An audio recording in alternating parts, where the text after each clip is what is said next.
Hello and welcome to the DSP Project. I'm your host Rupert Brown, and today we're going to be reviewing this, the LPK25. It's made by Akai Professional and it is a USB controller, key controller. The keys are not full sized, as you can probably tell in relation to my hand. However, the keys are velocity sensitive, which is good, I guess you'd kind of expect.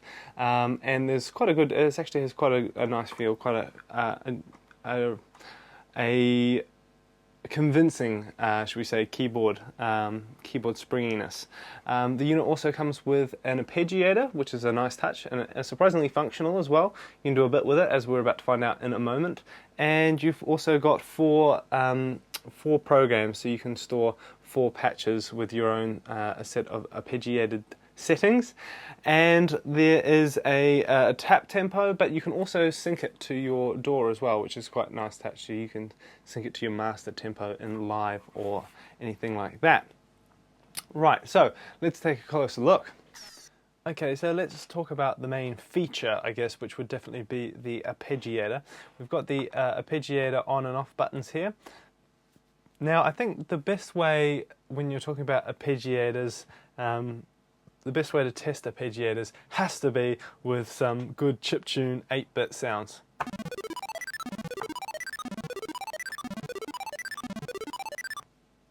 Choice. So, options. If we hold down the arpeggiator button, we have labelled the top a bunch of shortcuts on the top keys. So we've got our steps. So we've got like quarter notes. So from quarter all the way through to 32.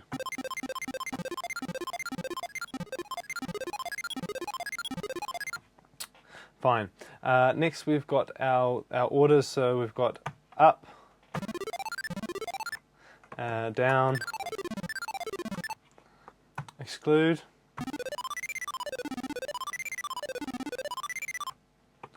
include,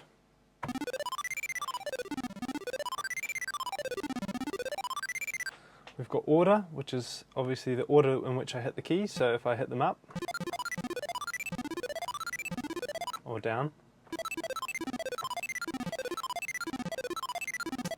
and everybody's favourite, random.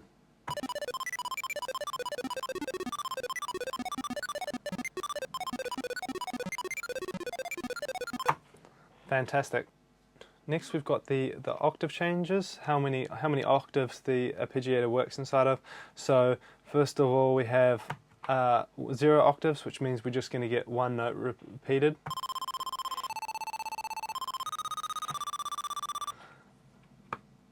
One octave.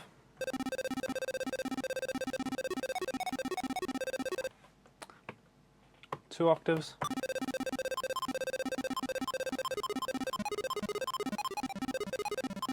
We're obviously still on random. So I might jump from random and let's do down.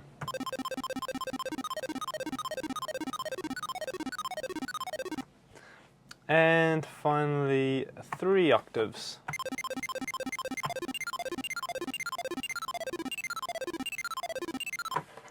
Cool. We have a tap tempo button, so we can either, if we're using the internal clock, we can tap out a rhythm, which is obviously going to be more 32s. You're not going to hear that very much. Let's say 16s.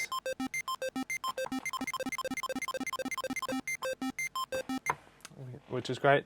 However, I think the most useful is going to be to use the external clock function to sync it with your DAW. Okay, moving down we have a sustain button here. So that actually works as a latch function with the arpeggiator. So if we move this back to 32s, my favourite, if I hit the sustain button, it now holds the arpeggiator.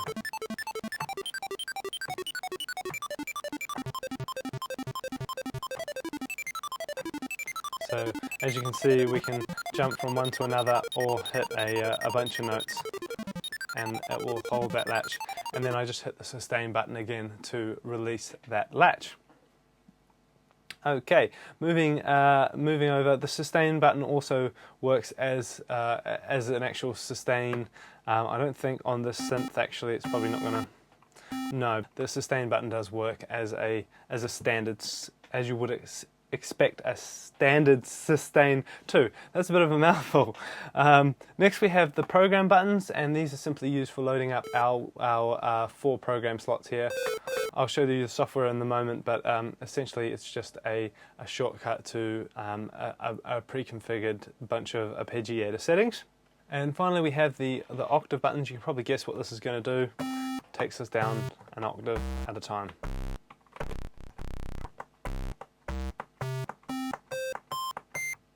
Wait for it. Ugh, horrible. So here we have the LPK25 software editor. Does basically everything you'd expect it to, nothing more, nothing less. You can save presets to your computer, load them up. We've got the presets 1 to 4 that we were speaking about on the device. On the device it's actually labeled program or prog 1 to 4. I would have liked to have seen the software reflect exactly what the unit says to avoid confusion, but it's pretty simple. It's not a major. And then for each unit we have basically all the settings you'd expect to have, all the settings that you can access from the front panel. The time divisions, the latching, the tempos. The important part here is the ARP clock. Internal means that it will use the clock inside the unit, use the tap tempo, but more importantly you can set it to external and link it to your DAW, so the unit will take the BPM information from your DAW and your arpeggiator will be in perfect time with your current project. So that's quite an important one. Basically then you just have transposition, all octave, basically all the things you'd expect to have, and then once you've finished editing, hit commit, and it updates the controller instantly, and there's no need to shut anything down or open it back up again. The changes are applied immediately.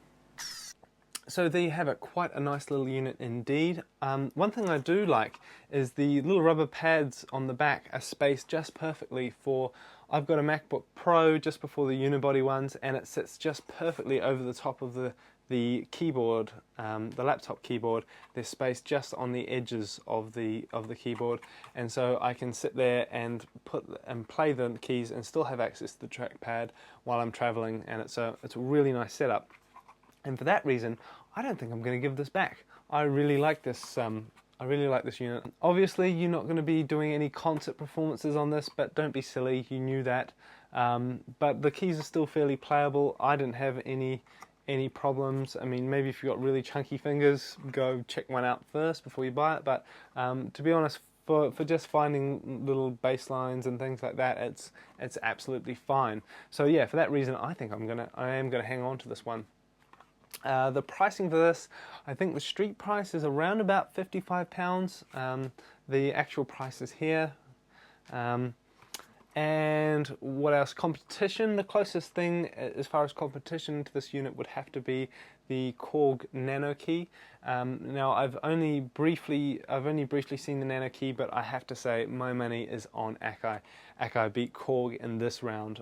You've got a real action keys. They're fairly convincing, whereas on the Nano Key it's kind of like a clicky button. It kind of feels more like a keyboard, like a computer keyboard, than a keyboard. Plus you get the arpeggiator. Plus it feels a little bit more robust. If you've enjoyed this video, please come down to our website, theDSPproject.com, and leave a message under this video. Have you got one of these? Tell me what you think of it. Maybe you think the Nano Key is better. If so, that's fine. Come down and tell us why. Give us some reasons. It'd be really interesting to see what everybody else thinks.